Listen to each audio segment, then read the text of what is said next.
Retour sur le plateau de prolongation, toujours en compagnie de Roger Leger. Alors, Roger, on va très vite passer à des questions simples. Est-ce que vous êtes lecteur? Et si oui, quel type de livre vous lisez? Je lis, oui, je lis un petit peu, oui, bien sûr. Là, je suis plutôt pour l'instant sur un livre d'un auteur qui a fait le Saint-Jacques-de-Compostelle, par exemple. Niveau musique? Musique, je prends tout ce qui vient. Je suis pas fan particulièrement d'un auteur, mais j'écoute tout ce qui vient. Alors, parce que c'est pareil, j'aime beaucoup la diversité, donc j'ai pas de problème avec ça. Alors on me dit en régie qu'il y a quelqu'un qui nous a appelé par téléphone. Je vais vous laisser l'accueillir. Vous allez facilement, je pense, reconnaître de qui il s'agit. Dites-lui allô. Allô. Oui, bonsoir, monsieur Leger. Bonsoir. Ah, j'ai pas la... Est-ce que vous le reconnaissez? Non. Parlez un petit peu. Oui, bon, je vais parler un petit peu. Je vais dire à monsieur Roger, mais à monsieur Leger que je vais appeler Roger, plus familier. Bon. Depuis plus de 20 ans maintenant, que nous avons commencé par, non pas nous engueuler, mais enfin par débattre un peu rudement, par nous estimer, parce qu'on est des hommes de compromis l'un et l'autre, et progressivement l'estime s'est transformée en amitié, et aujourd'hui, j'ai envie de dire qu'on ne peut plus se passer l'un de l'autre. C'est pas bien, Jean-Marie. Hein. Ça y est, il a trouvé. Jean-Marie Leblanc, bien sûr, ancien patron du Tour de France. Bonsoir, merci d'être en direct avec nous. Alors, dites-nous, vous qui le connaissez bien, il est comment, Roger, l'homme? Il est entier. C'est le premier mot qui me vient à la bouche. Ouais. Il dit ce qu'il pense. Ça, c'est clair. Et même si ça ne plaît pas à tout le monde, il le dit. Eh ben, ça fait du bien quelquefois d'entendre des choses dites, même si elles sont un peu rudes. Mais ça, c'est dans un premier temps. Dans un deuxième temps, il écoute, et puis il arrive à se rapprocher de la position de son vis-à-vis, même si c'est un adversaire. Est-ce qu'il vous a des reproches de temps en temps sur les tracés du Tour en disant oh, c'était pas trop favorable à son équipe? Oh, pas du tout, pas du tout. Roger, il a trop le respect du métier des autres pour ne pas s'immiscer dans les affaires des autres, justement. Oh non, non, jamais, jamais. Quand je faisais allusion à nos débats, parfois un peu vigoureux, c'était du temps où il était président de l'association des groupes sportifs et moi, président de l'association des organisateurs. Alors, vous pensez bien que, je ne vais pas dire que ça faisait des étincelles, mais quelquefois, nos intérêts n'étaient pas convergents. Ils étaient même divergents. Il fallait donc qu'on se rapproche.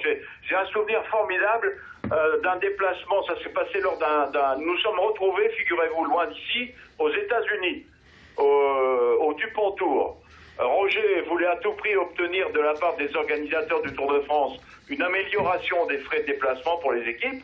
Et nous, ça n'était pas budgété pour cette année-là, ça devait venir après. Eh bien, on s'est retrouvés au bar d'un hôtel. On a commencé à discuter tout en buvant des bières.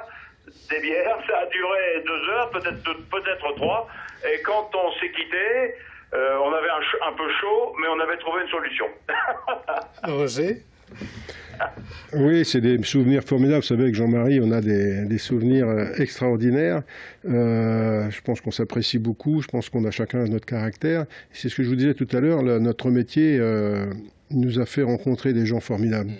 Et de tout horizon, et évidemment, Jean-Marie fait partie de ceux-là, ce qui nous amène maintenant à faire plein de choses ensemble, notamment de marcher. On était à on parlait de Saint-Jacques-de-Compostelle tout à l'heure, mais on marche tous les ans, on se retrouve des week-ends et tout ça. Mais il fait partie des gens d'exception. On ne dirige pas le Tour de France en toute impunité, je dirais, pendant 20 ans comme il l'a fait. Et c'est vrai qu'on a été amené à discuter de l'avenir de notre sport. Je crois que c'était des discussions rudes qu'on en avait. Rudes, c'est un peu exagéré, parce que bon, avec une bière, c'est déjà beaucoup moins rude, mais fait partie des grands moments de la vie associative, de la vie professionnelle, et où, dans la mesure où on a pas d'intérêt personnel, on a seulement l'intérêt de notre sport, de ce que l'on fait, et on y trouve des solutions, et deux, je pense que l'on fait avancer les choses. Et je pense qu'avec Jean-Marie, j'en suis persuadé, on a fait ça pendant un moment. Jean-Marie, est-ce que quelqu'un comme Roger Leger manque actuellement au peloton? Je ne saurais pas vous le dire. Vous savez, les temps ont changé, les hommes ont changé, les mentalités ont changé. Je crois très sincèrement que lui, comme moi, on serait sans doute pas débordé, mais sans doute un peu dérouté par les méthodes, les mœurs, les comportements qui sont ceux de nos successeurs, qu'il s'agisse des coureurs, des directeurs sportifs ou des instances. Voilà, bon, chacun a fait son temps, place au suivant, au pluriel. Non, moi je n'ai, comme Roger, aucune nostalgie, aucun regret, pas du tout, au contraire. Je ne garde que des bons souvenirs évidemment de notre fréquentation et des responsabilités qui ont été les nôtres à un moment difficile. Je ne vais pas vous faire l'injure de ne pas vous souvenir des affaires de dopage d'après Festina. Moi, je retiens plutôt ce que nous vivons aujourd'hui ensemble, c'est-à-dire un attachement au vélo, bien entendu, ça ne s'enlèvera pas, mais plus que ça, à tout ce qu'on peut découvrir dans la vie maintenant, les voyages, la curiosité des pays. Quelque chose qui me rapproche beaucoup de Roger, c'est la ruralité, le bon sens paysan, la simplicité, et il me semble qu'on en manque beaucoup à notre époque. Merci en tout cas, Jean-Marie Leblanc, d'avoir été en direct avec nous par téléphone. Merci à vous. Merci Jean-Marie. Merci, salut Roger, amitié. Salut, au revoir. Alors, on le disait tout à l'heure, MPCC, c'est la lutte contre le dopage. Hein. Est-ce que vous avez... Non. MPCC, Mouvement pour un cyclisme crédible, ça pourrait être aussi Mouvement pour les sports crédibles. C'est-à-dire quoi? L'idée, c'est de dire, il y a des dirigeants dans tous les sports qui ont une vraie responsabilité et de donner une belle image de leur sport. Est-ce qu'il y a dans d'autres sports des dirigeants qui donnent une mauvaise image? Aussi. En cyclisme, aussi. Et donc l'idée, c'est que des dirigeants s'engagent volontairement, non pas par un règlement international, qui s'engage volontairement. Bonjour monsieur, écoutez, moi ça m'intéresse. Ce que l'on dit, on va le faire. Et alors évidemment, il y a le dopage ou l'antidopage. On va respecter les règles, on va respecter la santé des coureurs, on va respecter ce qu'est l'idée de que l'on fait du sport. Et tous ensemble, on peut faire quelque chose. Et c'est pour ça que j'ai voulu que ce soit large, parce qu'on est toujours après les coureurs, on est toujours ou après les managers. Mais il y a aussi les organisateurs. Jean-Marie Leblanc au Tour de France, il y a aussi les sponsors qui paient pour ça. Et je dirais, il y a aussi la presse pour ça.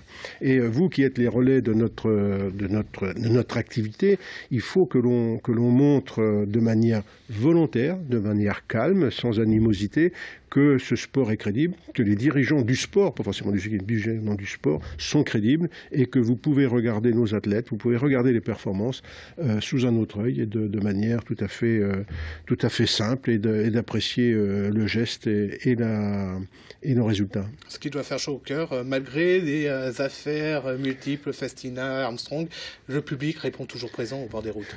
Oui, bon, je crois que ça fait partie des histoires du passé. Tous les sports ont leur histoire. Je crois qu'aujourd'hui, il faut quand même à un moment donné le dire, c'est que dans tous les débats, partout dans les interviews, tout le monde dit, le cyclisme est le sport qui va le plus loin dans l'antidopage. C'est celui qui fait le plus et qui va vraiment le plus loin. Et je crois qu'aujourd'hui, il faut accepter cela. On n'est pas le sport où il y a le plus de dopage aujourd'hui, et notamment ne serait-ce que par les contrôles positifs. La commission d'enquête l'a démontré. Je crois qu'on est le 7e sport en France, donc, où on a des problèmes. Et donc, mais c'est pas en s'appuyant sur les autres que ça va mieux. Je pense que le cyclisme a commis des erreurs à un moment donné. Était-il responsable? Ça, c'est encore un autre débat, parce que le radar n'était pas bon. Il n'était pas bon pour le cyclisme, il n'était pas bon pour les autres sports non plus. Donc dans la même période. Et donc je crois qu'aujourd'hui, il y a des bases qui sont quand même fortes pour redonner de la crédibilité à nos performances, sachant qu'il faut être modeste. c'est toujours une poursuite entre les voleurs et les tricheurs. Il n'y a aucun problème. Il y a toujours un temps d'avance et aussi là-dessus. Mais ça, c'est autant que l'homme sera comme ça, il y aura toujours cette autre. Ce qu'il faut surtout, c'est que, pour ce qui concerne le dopage et l'antidopage, que nos radars soient très proches de la réalité du terrain et ne se laissent pas déborder par des méthodes ou des produits nouveaux, tout sport confondu, je le répète. Un mot sur les oreillettes. Votre avis là-dessus? Certains disent que ça a faussé la course, qu'avant c'était... Oui, on peut ergoter là-dessus. De toute façon, nous, on est un sport qui est tellement physique que les oreillettes ne suffisent pas. Et quand je vois l'utilité que vous en avez dans votre métier, vous en avez une. Et donc, moi, je fais partie de la modernité et je crois qu'aujourd'hui, les oreillettes font partie de l'information, aussi des managers d'équipe. Moi, j'étais pour les oreillettes. Et aujourd'hui, je crois que d'ailleurs, il n'y a plus de débat là-dessus. Tout le monde a accepté ce principe parce que ça n'a pas beaucoup d'influence. Les directeurs sportifs font des réunions d'avant-course. On a affaire à des professionnels. Ils savent quel rôle ils ont à faire pendant la course. Alors, l'oreillette, oui, c'est bien. Ça permet de discuter un petit peu avec ses coureurs. Ça permet aussi de nous raconter des histoires. Et ça permet, je crois qu'en termes de sécurité, par contre, tout ça, je suis sérieux, en termes de sécurité, de vraiment d'annoncer aux coureurs la sécurité, parce que nous, notre terrain de jeu a beaucoup changé, avec les îlots directionnels, avec les ronds-points et tout ça. Vraiment, il y a le danger permanent et les oreillettes aident un petit peu à sécuriser. Et là, on me dit, il faut que j'accélère et que je passe à la dernière question. C'est pas moi qui la pose. Imaginez sans oreillettes. Voilà, c'est pas moi qui la pose. Écoutez plutôt. Où m'amènes-tu pour nos prochaines vacances? Où est-ce que vous emmenez votre femme pour les prochaines vacances? C'est pas un débat, on va trouver une solution. Je pense qu'on va aller voir une capitale européenne bientôt. Voilà. Bon, on n'en saura pas plus. On va terminer cette émission avec un mot de sport auto, plus précisément les 24 heures du Mans, puisque ce mardi sera projeté en avant-première au Méga CGA du Mans, le film officiel des 24 heures du Mans 2013 qui ont eu lieu en juin dernier. En voici la bande-annonce.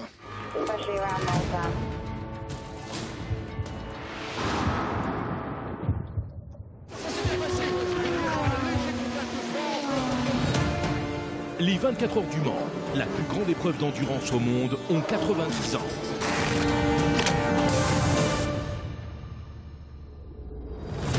Le défi d'une vie, la trajectoire d'une destinée. L'histoire s'écrit à chaque virage. Une course contre l'horloge où les hommes et les machines cherchent leurs limites. Une aventure humaine bien au-delà de la compétition.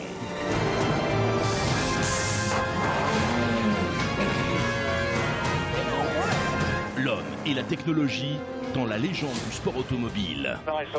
24 heures du Mans 2013, le film officiel, bientôt sur vos écrans. Un très beau film, donc à découvrir en avant-première ce mardi 5 novembre à 20h au Méga CGR du Mans. Merci beaucoup Roger d'avoir passé cette heure en notre compagnie. C'est la fin de cette prolongation.